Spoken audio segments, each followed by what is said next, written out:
উনি যেভাবে ইলেকশন কমিশনকে ঠকিয়েছেন আরিজ আফতাবকে রেখে, সেই ঠকাতে পারছেন না, তাই রাগটা গিয়ে পড়েছে কেন্দ্রীয় স্বরাষ্ট্রমন্ত্রীর উপরে। যদিও ইলেকশন কমিশন সংক্রান্ত বিষয়ে স্বরাষ্ট্রমন্ত্রীর প্রত্যক্ষ কোনো রোল নেই, সবাই জানেন আপনারা।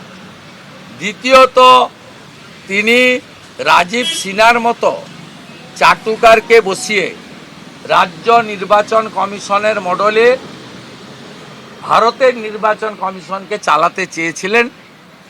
সেগুড়ে বালি দিয়েছে ইসিআই এবং সিও, দুটো অফিস। এটাতে ওনার খুব রাগ হয়েছে।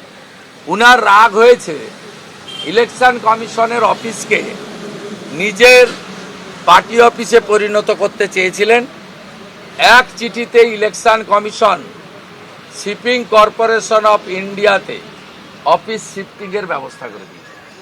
ওনার রাগ হয়েছে সুব্রত গুপ্তদের মতো, মিস্টার মুরুগানদের মতো, ডি অর্জুনদের মতো আরও একাধিক আইএস অফিসার উনার কাছ থেকে তালিকা না নিয়ে সরাসরি ইলেকশন কমিশন কেন এদেরকে স্টেট অবজারভার করে ইলেকশনে পাঠিয়েছে।